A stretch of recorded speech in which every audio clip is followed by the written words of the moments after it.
Հիմա դիմում եմ բոլոր ուժեղ տղաներին, ուժեղ են, ամենաուժեղներին,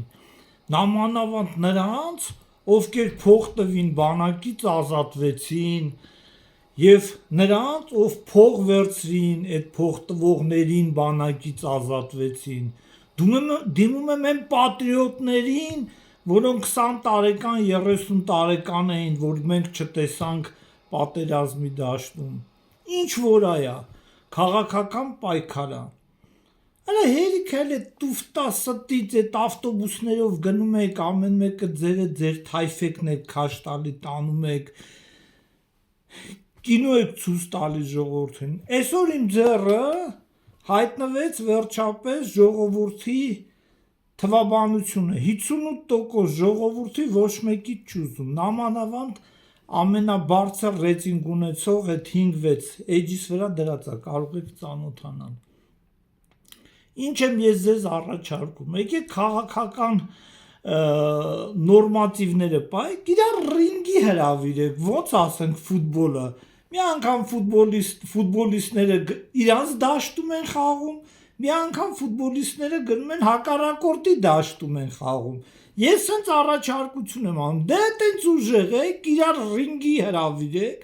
իրար հարցեր տվեք, ցույց տվեք, ժողովուրդը էշ չի, դեբիլ չի, որ դուք ժողովրդին դեբիլի տեղ եք դրել, ժողովուրդն էլ ըստ այդ հարցազրույցների կորոշի իր ձայնը ում տա կամ ում չտա, որտեվ այդ 58% այսօր շատ կատաստրոֆիկ թիվ է, այդ մարդիկ չեն որոշել ումը ձայն տան, ու եթե այդ 58%-ին մի քիչ էլ տոկոս հանգարց հայտնվի,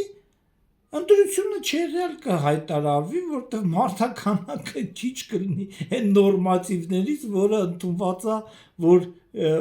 որը ասենք դրած է, որ այդ ընտրությունները չեղյալ չհամարվեն։ Ես այսպես առաջարկություն ունեմ։ Այսօր տարբեր